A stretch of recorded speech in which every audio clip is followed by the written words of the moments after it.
Oh yeah, we live, baby. All right, all right.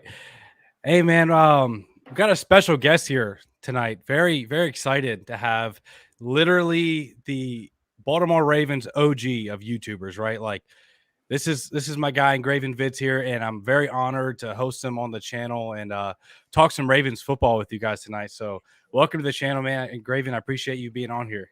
Oh, for sure, man. I appreciate you having me on. Yeah, man.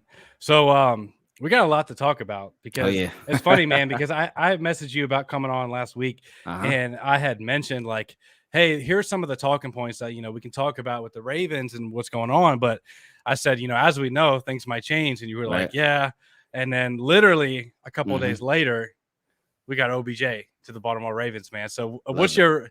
what's your initial thoughts like when you saw that notification? Like, was it Mhm. just sheer excitement? Like, how'd you feel about OBJ in Baltimore? I was shocked. I was really shocked. I was surprised because I'm so used to, especially at the wide receiver position, Mm-hmm. hearing if the Ravens are interested in a wide receiver of significance, like an Odell Beckham Jr., like a DeAndre Hopkins, like a Cortland Sutton. I felt like with those guys, I was like excited that, okay, the Ravens are interested in those three guys. All right, cool. But I just didn't Mm-hmm. think that the Ravens were going to land either one of the three Yeah. because we hear so many reports and stuff. Oh, Ravens are interested, but they don't end up closing the deal. So when they actually Right. closed the deal, I was like, oh wow, they closed it. But then found out the actual the terms of the contract, and it was like, oh, a 1 year, $18 million deal. I'm like, whoa, that's a lot. But at the same time, as we've learned through this Lamar Jackson experience, Mm-hmm. guaranteed money, it matters. So I was like, okay, 1 Right. year, $18 million, it's really a 1 year, $18 million deal. What's the real guarantees on it? So then it Mm-hmm. came out that it's a 1 year, $15 million. The 15 mil was guaranteed, and he can have 3 million incentives. I was like, whoa, Ravens paid all of that money for a wide Mm-hmm. receiver. This is so unlike them, but I loved it and I appreciated it. And but I do feel like they overpaid, but Mm-hmm. I feel like the Ravens they had to overpay Right. because the Ravens are not a team that's known for wide receivers. Receivers, they don't want to go to the Ravens. So the Ravens got to do Right. extra to bring them in. So I was glad that they did that. And because a lot of times you hear, oh, Ravens, they didn't want to get into a bidding war. We heard that so Right. much over the years. But for Odell Beckham Jr., I mean, the same phrase could be applied like, hey, Ravens didn't want to get into a bidding war, but this time it's on the flip side because they were like, you know what? Look, we're not about to get into a bidding war with anybody because nobody's going to outbid us for you. So they closed Right. the deal, and I love how they did that. So I'm glad they Yeah, got out of no. there.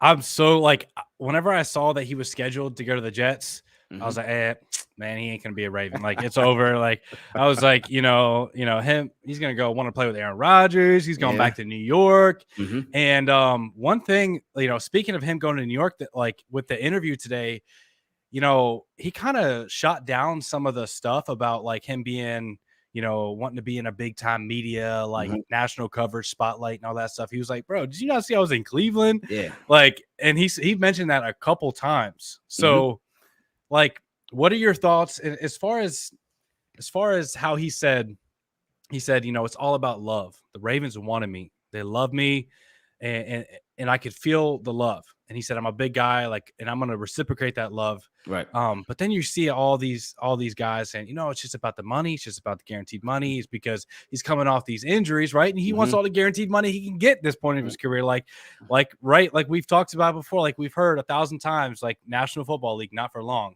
So you Mm-hmm. gotta get that money Right. while it matters. So do you buy into that it was about love, or do you think it was a combination of both, or like how do you feel about why he truly picked the Ravens? I mean, I think he loved that check that the Ravens were cutting him. But no, at the same time, I think Yeah. it's a good mix of both because when you think about it, I thought he was going to go to the Jets too, especially because the Ravens they don't even know who their quarterback is going to be. They Mm-hmm. know who they hope that it is, but they don't know who their quarterback is going to be yet. Mm-hmm. But if he would have went to the Jets, he could have been playing with Aaron Rodgers. But then at the same time, the Jets they have Garrett Wilson, they have Right. Alan Lazard, they have Mm-hmm. McCole Hardman. And two out of those three guys were healthy. McCole Hardman, he was injured. He missed the Super Bowl. Yeah. But he's not coming off a major injury like Odell Beckham Jr. was, even though Odell Beckham Jr. is a year removed. So Right. adding him to that lineup, he wouldn't have been the guy. He would have been a guy. He would have been more of a complementary piece to their other wide receivers. And Yeah. eventually, maybe he could have leapfrogged, maybe like McCole Hardman or Alan Lazard, maybe. But Mm-hmm. Odell Beckham Jr. was going to be more of a complementary piece over there. So maybe what it was, he may have looked at the Ravens and their situation at wide receiver and be like, oh, okay, well, they got my guy Rashad Bateman. But other than that, I'm in. Like, I'm in as a sort of 1A, 1B type of thing. Right. And then he's getting targets no matter what. Yeah. And then the way that they structured the contract too, it let me know like, oh, okay, yeah, they really banking on Odell Beckham Jr. for sure. Because it's a really good contract. Obviously, 15 mil out of 18 mil guaranteed, that's a lot. Yeah. But for his incentives, the way that they structured the incentives is to where he either has to make a certain amount of catches and he gets like 250,000 or 500,000 or 750,000 or a mil, or if he doesn't reach a certain number of receptions or reception yards or touchdowns, then if he's just leading the Ravens in either one of the three categories, he gets $1 million for each category he's leading the Ravens in. So, for example, if he has 500 receiving yards and the next best Ravens receiver has 450, then Odell Beckham, he gets $1 million of that bonus. And the same way with touchdowns and the same way with receptions too. So they set him up really nice. And they set him up to where, because, a lot of teams, they don't like paying these incentives. That's why they structure the deals in a way to where it's hard. They're not likely to be earned incentives. But for Odell, it's like a win-win. Because if he hits the incentives, the Ravens got to pay more money. But at the same time, it's like, oh, no, we got good production out of Odell Beckham Jr. So it works in both parties' favors. Okay. So do you see this as, just a leadership type of signing and a guy that you really want to bring in to help Lamar with this whole situation? Or do you see this as like, this is legit top talent? Like in my opinion, right? I believe that when Odell Beckham Jr. is healthy, right, that he can be a top 15, top 20 receiver in the National Football League. Now, and I know, a lot of people say, oh, he's only famous because he had the one-handed grab and he was in New York and whatever. But like the reality is he's a good football player. And what I love about what Eric Decosta said, he said the last time we saw him on the football field, he was the best player on that football field. He's talking about in the Super Bowl, right? Whenever he was catching touchdowns over Eli Apple and, making big plays in the Super Bowl. And Odell was not bashful to say, he was like, yeah, I believe that I was on my way to the Super Bowl MVP in that game before he got hurt. So do you think we can see that type of Odell Beckham Jr., or do you think he's, his best days are behind him and that, this is more of a, leadership move and kind of move to help smooth out the Lamar situation? How do you see this as far as production for the Ravens receivers? I think it's a mix of a little bit of everything, because it is sort of leadership, but you don't pay no 15 mil just for leadership. You're gonna want some, you're gonna want some production out of that player. But I do think it is a big piece in them trying to solve this Lamar Jackson puzzle. I do think it is the Ravens sort of using Odell Beckham Jr. like, hey, Lamar, look what we did. We went out and we did something that we don't normally do. We paid a receiver top money. But then also the way that they structured the contract, even beyond the incentives and everything and beyond the guaranteed money, the way that they did void years. They added 4 void years onto the contract just so that could lower the cap hit for this year. Ravens never do that. They never mess with void years. I was surprised when I saw that. I'm not going to lie. Yeah, it was a shocker. So it's like the Ravens are showing like, hey, we can be a little more aggressive. We can do a little more finagling with the salary cap and whatnot. And we're willing to do it. Now, I do wish they would have done this years ago, but hey, we're here now, so it is what it is. But I do think it's them just trying to show like, hey, we're willing to pay some extra money to get some significant talent. And like you said, when he's healthy, Odell Beckham Jr. definitely, he can be one of the best. But that's the biggest question now. Is he going to be healthy? I think something that he said in the presser today, he talked about being over the mental part of his injury. And we know a lot of times with the players, that can be even tougher than the physical part because they can have the surgery. Surgery can go good. They can be fully recovered, fully healthy, but they may be second guessing themselves when they're on the field. And if you're not over the mental part, then it's going to show. It's going to show if you're not all the way back yet mentally. But Odell Beckham Jr. said he's past that. So that's a good sign. And with him being a year removed, it's almost like he didn't add a year to his football age, so to speak, because he wasn't out there taking hits and getting tackled and doing all that stuff for a year. So he'll be fresh. He'll be more new and whatnot. So I think it's good. But like I said, I don't think it's just leadership. I think it's production, leadership, just getting a high quality player and also trying to keep your high quality quarterback too. Yeah, I think those are all great points. I really am excited about, like, I've said it before, if you guys have been watching, and I'll say it again, is that what's amazing about the National Football League is that, just a couple months ago, in January, we were talking about Demarcus Robinson being the top target, right? Yeah, And yeah. in the playoffs. And shout out to Demarcus because he did Mhm. his thing, and Tyler Huntley literally almost beat the Bengals in the playoffs, right? And Yeah. the defense did their thing, and this team is ready to compete right now. All right. But we're talking about a couple months removed just by guys getting healthy and a couple of free agent additions. We're talking about Demarcus Robinson not even being on the roster, and then Mhm. a guy like Nelson Aguilar, who may be in the same talent tier as Demarcus. I don't know if you want to put him there or not, but Mm. as maybe your number 4, your number 5, because we got Odell, Rashad Bateman, Devin Duvernay, and I still expect the Ravens to add talent in the draft early.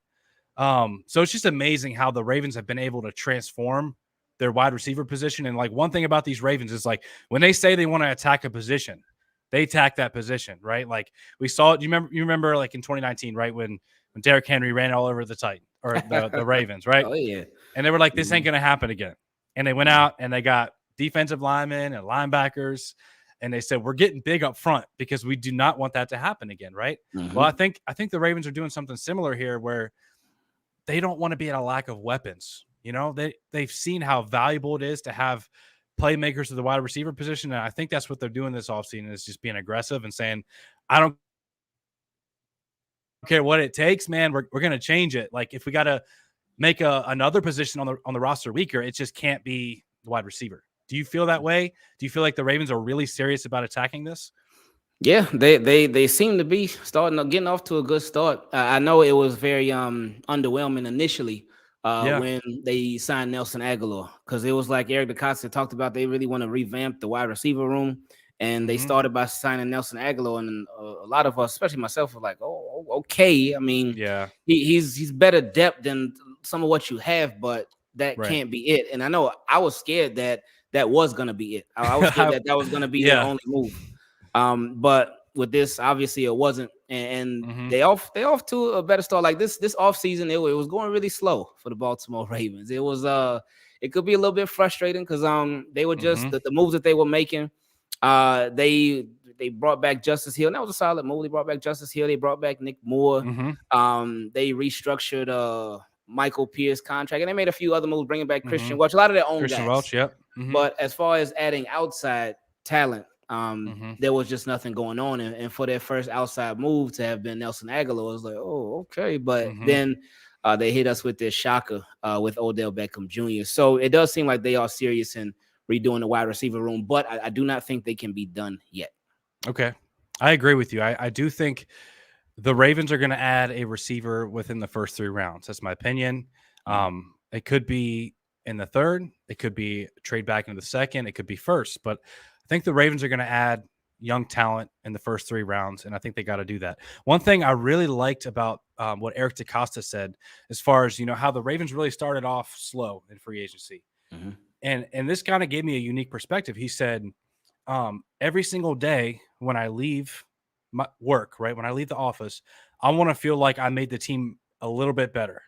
Whether that was finding a guy like a diamond in the rough, right, like a guy who's being slept on in the draft, whether it's evaluating talent, whether it's bringing a small guy back like Christian Welch, or restructuring, making more salary cap. He said, like, I want to improve this roster every day in some form or fashion. And I thought that was really cool to hear. And just a reminder that, hey, like, to all the Ravens flock, all the fans out there that get frustrated at times, and trust me, I get frustrated myself, man. I'm like, come on, man, dude, give us something, man. I want to hear something. But Yeah. just a reminder that they're working in the background, man. Like, if there's one thing about EDC, I know it's a mixed bag on how people feel about him, Mhm. but he's a competitive guy. Like he's fiery. He wants the best for this team. Like he started from the bottom, literally worked his way Yeah. up in an organization. And I think he's a good general manager, but it remains to be seen. Just a reminder to all the fans out there that they are working behind the scenes. Um, what do you think about EDC, like kind of the job he's done so far, and what's kind of your satisfaction level with how he's been as the Ravens GM? I think EDC's been solid. I don't think Okay. he's been great, but I think he's been solid. I think there's definitely room for improvement. Something that you mentioned, he is always working. Like I feel like a GM's job, like it really never stops. Because you have transactions that you make both during the season and in the off season as well. And in the off season, obviously, is a lot crazier because there's more freedom for everybody to really make transactions. Right. And so EDC, yeah, he got his work cut out for him. I think that this offseason, well, not even that I think everybody knows this offseason is Eric Decosta's biggest offseason like ever as Ravens GM. Because he has so many things that he has to take care of, and big things too. Like before the season was over, it was looking like it was gonna be, he's gonna have to take care of Lamar, get that contract sorted out. Gonna have to take care of Roquan Smith. Gonna have to big one. Pick up, decide if he wants to pick up or not pick up the 5th-year option with Patrick Queen. Marcus Peters, he's getting ready to be a free agent. So will they bring him back or will they let him go? And a lot of other stuff too. And he knocked out the Roquan Smith toward the end of the regular season, but those other 3 things are still looming. So we're still waiting to see what happens with those. So and those are not small decisions at all. That's obviously your starting quarterback, your starting outside corner, and then one of your starting inside linebackers. So and then of course then there's still free agency, there's still the draft, there's still other free agents, that other holes they had to fill on the roster. So it's a lot of work. So EDC, I am not envious of his job at all. I'll be a little envious of the pay, but not the job itself. But I think he still does have a lot to prove, but he's been solid throughout his tenure so far. Okay. Yeah, I agree with you. Now speaking of some big decisions, all right. Speaking of number 8, right? This is crazy, man. I can't remember like an off season this crazy in Ravens history. Maybe like looking at other teams' recent off seasons, like even like other quarterbacks that have been traded. It just feels like maybe it's because we're in the middle of it and we're so emotionally invested in the Ravens. But this has been wild. And I thought it was really cool. If you don't mind me saying about what we talked about right before we came live, you said that being a parent, right? You said that you have to learn to kind of roll with the punches, right? Not let your emotions get too crazy, and that like this is kind of applicable to how it has been being a Ravens fan. Like just like, learning patience. And that's what we've needed is just patience with Lamar Jackson. And you said, all right, I remember seeing recently that you felt that maybe it was over for the Ravens and Lamar. Do you still feel that way? Has anything changed regarding that opinion? And what do you think is next? Yeah, it did. I before earlier this offseason, even if you would have asked me a week ago, I would have said, no, I don't think it's happening. I think both of these two parties are going to go their separate ways. But after the Odell Beckham Jr. signing, that's when everything changed for me. Not even just because of the signing, but because of Lamar Jackson's reaction to the signing. And the fact that Lamar Jackson, because we know he's very smart, and he knows the power that he has with his use of social media. He knows people are always watching and whatnot. He knows that people are going to react to whatever he's putting up, especially if it pertains to the Baltimore Ravens. And when he'd be trolling on there for sure. Yeah. Oh yeah. He'd be doing that a lot.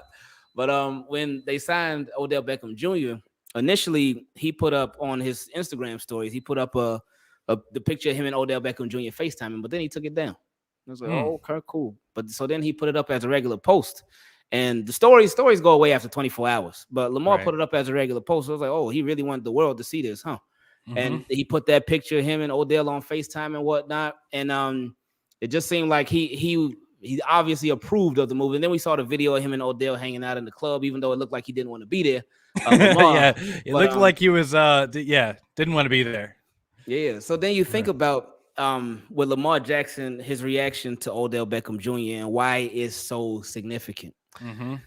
We go back a couple of weeks when the Ravens signed a different wide receiver, Nelson Aguilar. You didn't see any reaction from Lamar Jackson at all. not a tweet, not a story, not a pictures, nothing, not a FaceTime.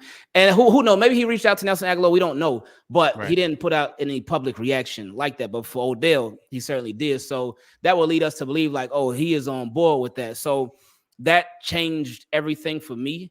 And then when the Ravens, they posted the picture as well of Lamar Jackson and Odell Beckham Jr. on FaceTime.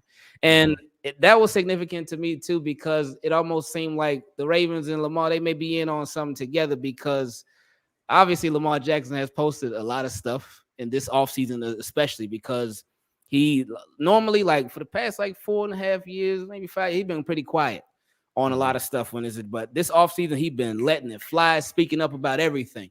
And there's a lot of stuff that the Ravens, they definitely didn't post, like his whole goodbye to the fans and all that, or asked to be traded. You ain't see no Ravens reposting that. But and I mean, I wouldn't expect it to, but still, Lamar, like when the Ravens, they posted him and Odell Beckham Jr., it almost seemed like, oh, okay, hey, what's really going on here?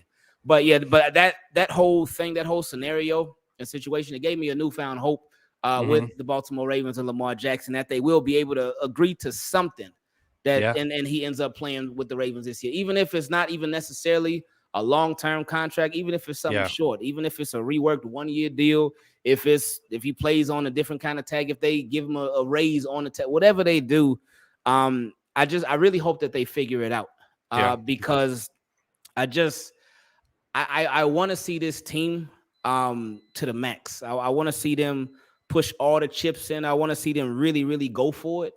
And landing in Odell Beckham Jr., that's part of it. Obviously, keeping Lamar Jackson would be a big part of it too, because I don't want them to start over at the quarterback position. No, man, their roster is way too good right now. I mean, we're talking about a top 5 defense. This defense slowed down one of the most powerful offenses in football last year with the Bengals. They did it 3 times last year. They did. I mean, I don't think the Bengals had over 24 points in any single one of those games. They held them in check. And Burrow, I don't think he threw for more than 1 touchdown in any of those games. Like, the Ravens defense is good. The roster is good. And both Eric Decosta and John Harbaugh said they do not want to rebuild. And I don't blame them because, I mean, the offensive line is intact. All right. We're talking about the tight ends are fantastic. The wide receiver room is looking much better right now. Like, this would be probably Lamar's best set of pass catchers that he's ever had right now. And like, how much of a shame would it be, right, to see we finally get what all the Ravens fans have been clamoring for about Greg Roman being gone, right? How much of a shame would it be if we finally got a new offensive coordinator, a guy that has had explosive, literally had the best passing offense in football when he was with the Bucks for that 1 year. All right. Had a great passing game at Georgia. You get a new coordinator and you go out and get Odell Beckham Jr. I just don't see a scenario in which Lamar would be like, nah, I'm good. Like, from what we've seen from Lamar, right, his character, like his intense desire and passion for football, I just don't see a scenario in which he doesn't show up, sign the tag, and say, you know what, let's bet on myself one more time. Let's see if we can go out and win a Super Bowl, and then see if you're willing to pay me $250 million guaranteed, right? Like, or if not, then let's see what happens from there, right? But the Ravens roster is too good right now, from top to bottom, depth and everywhere. Of course, there's a couple pieces we want to shore up, like all NFL teams, right? There's no perfect roster, like EDC said, but Ravens roster is too good to not have Lamar Jackson playing for us next year. Yeah, I agree, and that's why I hope they can get something worked out. Whatever it takes, whatever they need to do on both sides to make sure it gets done. I really hope they get it done. Because with them talking about what you mentioned, they don't want to rebuild. I just really hope with them not wanting to rebuild that they're willing to really just go all in and really show like, hey, we're not just trying to be competitive. We're trying to be true contenders. Right. Yeah. And we've seen other teams do it, and sometimes it's worked out, sometimes it hasn't. But it just feels like the Ravens have been like kind of on both sides of the fences, right? It's like you'll make a big splash here. We'll trade for Marcus Peters to make a big move, or we'll trade for Roquan Smith, or we'll have a good roster, but it's like, where has that one move, right? Like the Bills, like, you remember what last year they went out and traded for Von Miller, the Chargers, and of course, they traded for Stephon Diggs as well, who's one of the best receivers in football. But like, we saw the Eagles do it, right? Trading for AJ Brown. They went crazy with it. They went crazy, right? Absolutely crazy. And we even saw the Eagles just speaking of the void years with Odell, I forget what the tackle's name is, but with Philly, but I think it was their right tackle or their left tackle. I don't remember. They signed him to like a 1 year, $30 million deal or something. And it was only like $1 million on this year's cap. It was something crazy. Like, it was like spread out for like the next 7 or 8 years. Because, they do foresee the cap going up significantly because of the new deals and all that stuff. But I would just love to see like the Ravens finally take that final little step over the fence and just say, you know what, man? Let's do it. Let's go all in, put all the chips on the table. Right. Because like I said, man, even if Lamar got hurt this upcoming season again and he wasn't ready for the playoffs or whatever, like, your roster is still so good with the strong running game and strong defense that you can still make noise in the playoffs. So, like, and we saw it right with Tyler Huntley last year. And speaking of Tyler Huntley and kind of the Ravens' plans in the draft, whether or not it's, if Lamar plays for one more year, then you still want a long-term solution at the quarterback position. And even if Lamar gets signed to a big contract, maybe the Ravens want to get another cheap backup quarterback, right? So what do you think about the Ravens drafting a quarterback either early or later? Do you think it's time to move on from Tyler Huntley with a new offensive coordinator? What are your thoughts on that? I think as of right now, if Lamar, say for instance, he plays on the tag this year, I don't think you draft a quarterback yet as of right now, because as of right now, you only have 5 draft picks. Yeah. Normally Ravens would go BPA, best player available, and they still may take that route. But I feel like this year, especially for now, with only 5 draft picks, even though I think that's going to change, I can't see Ravens going into a draft with only 5 picks. Yeah. But it's weird. Yeah. If I feel like they got to go a mix of best player available and a bit of need too. A good combination of both with those picks, because you got to hit on them. Like, you have to. You only have 5. That's it. You only got 5. So as far as them drafting the quarterback, I don't think you would do that yet. I think you ride it out with Tyler Huntley this year as your backup. And he got more experience last year. And again, he played in the playoff game. That was the second playoff game he ever played in. But the first one that he started. And he, of course, got the experience starting the end of the season. So you, of course, don't want to have to turn to Tyler Huntley. You want it to be Lamar. So I just don't think you could draft a quarterback right now. Because it would, like that, if they drafted a quarterback, and I mean, I get it. It's business. I always say stay ready so you ain't got to get ready. But if you draft a quarterback and Lamar's playing on the tag, it just puts the Ravens in a really, really weird spot. Yeah, it does. And it would almost be like, all right, well, just if that's the case, then would Lamar, well, I don't think he would play half-heartedly, but in the back of his mind, he may know, oh, they drafted a quarterback. Okay. Last time they drafted a quarterback, well, I was getting drafted for Joe Flacco to replace him. So it would all depend on, of course, where that quarterback got drafted, if he was early or if he was later. But obviously, the earlier the quarterback was drafted, the more that they would be invested into that quarterback. But I don't think they should draft a quarterback this year. Lamar plays on the tag. Okay. Speaking of what they're going to do in the draft, right? And they got to hit on these picks, like you said. All right. I've been thinking about this a little bit more. All right. Because we know, like, the 2 positions that Ravens fans want are wide receiver and corner, right?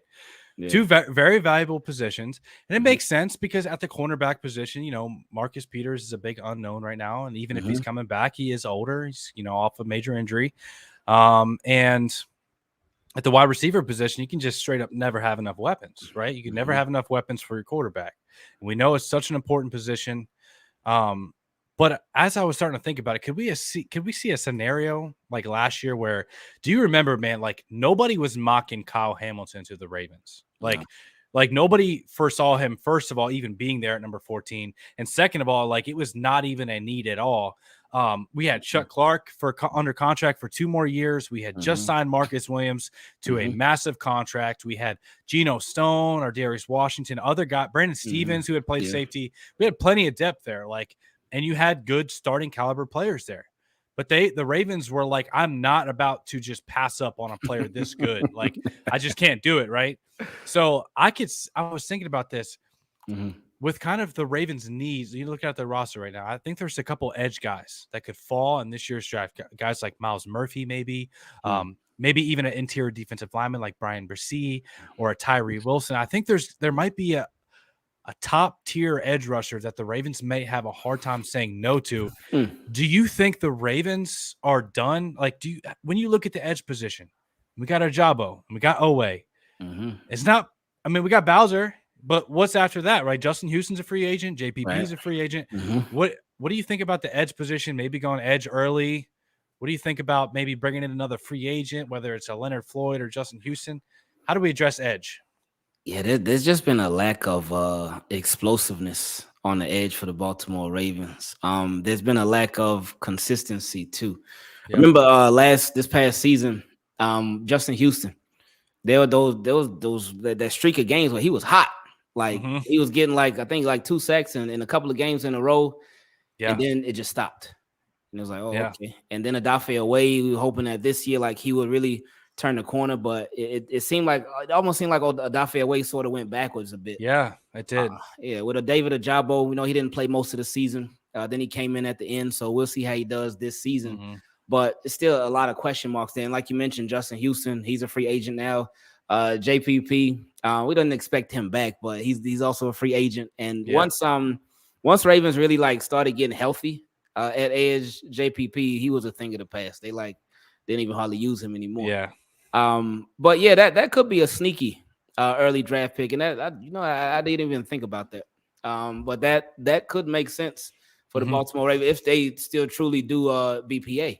Yeah, because that was a great example that you brought up of Kyle Hamilton. Because we certainly didn't see that happen because they had a million safeties already, and they drafted Kyle Hamilton.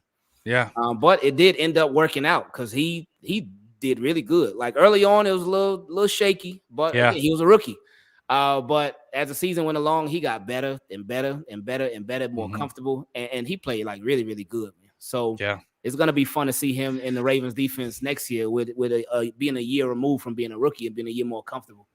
But edge could be a sneaky early pick. Yeah, I wouldn't mind it just because simply when you look at today's passing attacks, man, you got to get pressure on quarterbacks. It's not just enough to get pressure. You got to put them on the dirt and end the play, right? And we've seen within our own division, right?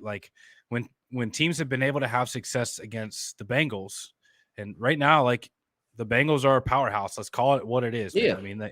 Joe Burrow, straight up, he's a baller. Jamar Chase, he's a baller. T. Higgins, he's a baller. They got talent up and down the roster. And that's part of it. They had a couple really high draft picks, but then they got all that young, cheap rookie talent. And then they did a really nice job in free agency to kind of build around that young, cheap talent. Right. So you gotta get pressure, and you gotta end the play and be able to get pressure on guys like Joe Burrow. And we've seen it, teams that have been able to frustrate Patrick Mahomes. If we want to really go, get to that ring, get to that championship round, and really contend for a Super Bowl like the Ravens are saying they want to, I think you're going to need Odafe Owe and David Ajabo to really step up and start balling out of their minds and show the potential that they have. Yeah. Or you're going to need something else at that position to really get more pressure and more heat on these quarterbacks, because it's just so crucial, man. It's one of the most important positions in football. And I wouldn't be surprised, man, if we saw a Nolan Smith or one of these edge rushers kind of fall to pick number 22 and the Ravens just saying, let's do it, man. It's not a glaring need, but we're just going to take BPA. Another question I wanted to ask you is do you see right now, you're looking at the Ravens roster, it's pretty good, pretty solid roster. Is there any glaring needs that you see? What do you think if the Ravens were truly drafting for need, where would that be this year? I would say right now, corner. Okay. Probably corner. because Marcus Peters is still up in the air. We'll see what happens with him if they decide to bring him back. Or if they just decide, you know what, it'll be best for us to go our separate ways. Would you like to see Peters back? Wow, that is a great question.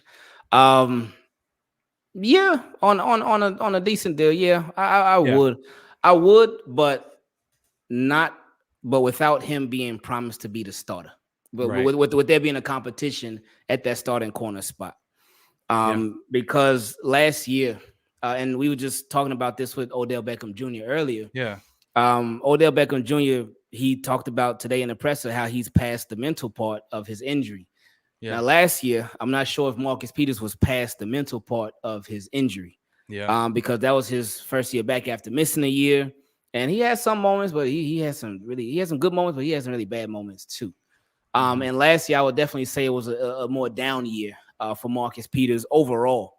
Now, is that because of his age or is it because of the injury? I think this year, if they did bring him back or wherever he ends up going, I think we'll really start to see. But I wouldn't mind seeing Marcus Peters come back. But I would still say corner, because even aside from Marcus Peters, it's a lot of question marks there. Like you have Pepe Williams. We saw him on the field early on in the season, and then after that, we hardly saw him at all. Jalen Armour Davis. We saw him early on. Then they put him on injury reserve. Yeah, so it almost like they tried to give him a shot early. Like I think the coaching staff really liked him, and then they realized he wasn't ready. Like, do you remember the Dolphins game? The Dolphins, Tyreek Hill. Yeah, that was like I feel like Jalen Armour Davis lost the trust of the coaches right there, and they're like, hold up, let's reel back the leash a little bit, and let's try again later in the season or next year. But ended up happening to where they didn't need him later on because we had Marcus Peters coming back, but I do 100% agree with you that he didn't necessarily feel like the same Marcus. Like mentally, it didn't feel like he had the confidence and everything there. Yeah, and then so you have them. You have Brandon Stevens. He's up and down, and it could be just him still transitioning from running back to safety to cornerback. So he's been doing all of that. Daryl Worley, though, they did re-sign Daryl Worley, and with him, when they signed him, I was thinking, okay, Daryl Worley just for depth. Okay, cool, whatever. But then, which I think it was week 17? Where it was a game where he balled out against the Bengals. I think it was week 17. And he just went crazy. Like he was balling. I was like, oh, this is why they kept bringing back Daryl Worley. Yeah, they probably kept seeing it in practice. And they were like, bro, like let's go see it in the game, baby. Like let's see what you can do. Yeah, so it's a lot of question marks still at the cornerback position. So I would say that is where there's just a big lack of depth there and a lot of question marks. Yeah, I agree with you that it feels like you got some guys, but it's very unknown, right? Like Jalen Armour Davis has all the physical tools. He was like one of the fastest corners at the combine. And it's like, man, like if he could figure out, really how to play the position and they can gain the trust of the coaches, he could be a nice player. Pepe had some really nice flashes, or I thought there was a couple times where like Pepe, he was just right there. Like I remember him specifically playing in the slot a couple times where he was like in the hip pocket of the receiver.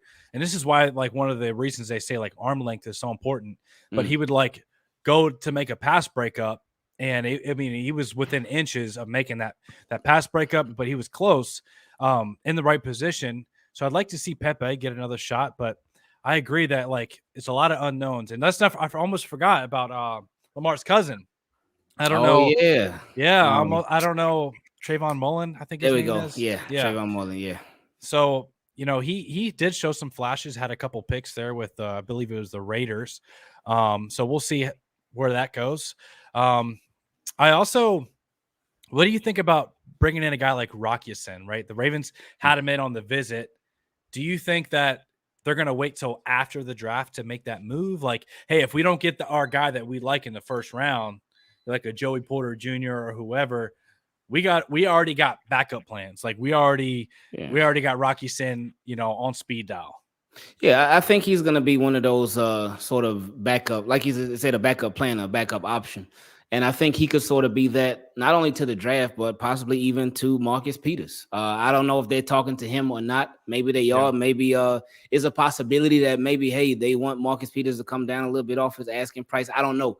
But these things have happened before to where if the Ravens are talking to somebody at a certain position, they'll bring in an outside free agent for a visit at that same position to sort of try to put a little pressure on the current player that they're talking to. So it could be that, or it could be something else. It could just be checking all their boxes and whatnot. So, I mean, he's somebody that can play outside. He's somebody that can play in the slot. He can play both positions as far as a corner. So that would help. And then, man, you know what? I completely forgot about Kyle Fuller last year too. Always forget about him. But yeah, Rock Ya-Sin could be. He was supposed to be our starting slot, like our starting nickel corner. First game of the season. That was a wrap. But yeah, for Rock Ya-Sin, I think that's just a backup option for whatever the Ravens' current plan is. I think he's their backup. Okay. Yeah, I'm excited for the draft. Like, I can't wait to see where the Ravens go, because this is one of those drafts where it's like they could really go, because there's not such a glaring weakness at any one position that they could really go any direction. I'm excited to see what the Ravens do on draft night. And it's, I think, what are we, 12 days, 13 days, something like that away? 13. We're close. It's right around the corner. But yeah, Ingraven, I really appreciate you coming on tonight. For sure. Like, seriously honored to have you on. One of the, like, seriously, like I said, man, been watching your videos forever. The OG of the Ravens YouTubers, and honored to have you on. Appreciate you taking your time out of your day. I know your time's valuable, so I appreciate you coming on, man. And love to have you on again in the future sometime. Yeah, for sure. And I got to bring you on myself, man. But I appreciate you reaching out and having me on, man. So that's this was fun. This is a lot of fun to talk. Just Ravens, you know, we can talk Ravens all day, every day. I know. So yeah, I know. I saw we were already at 41 minutes, and I was like, man, I could sit here and talk Ravens ball all night, man. Like, I was like, I don't want to take your whole night from you though, but I really appreciate you coming on, and love to talk Ravens ball with you guys, with you in the future here shortly. So, oh yeah, for sure. Appreciate you, man.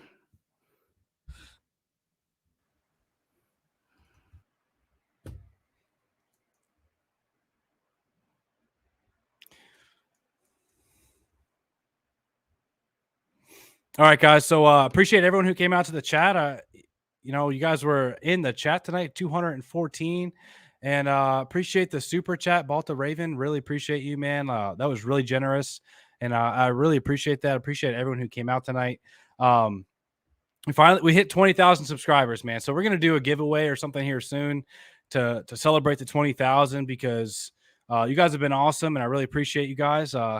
So thanks for coming out tonight. And again, I'd like to thank Ingraven for coming on, and we'll see you guys in the next video.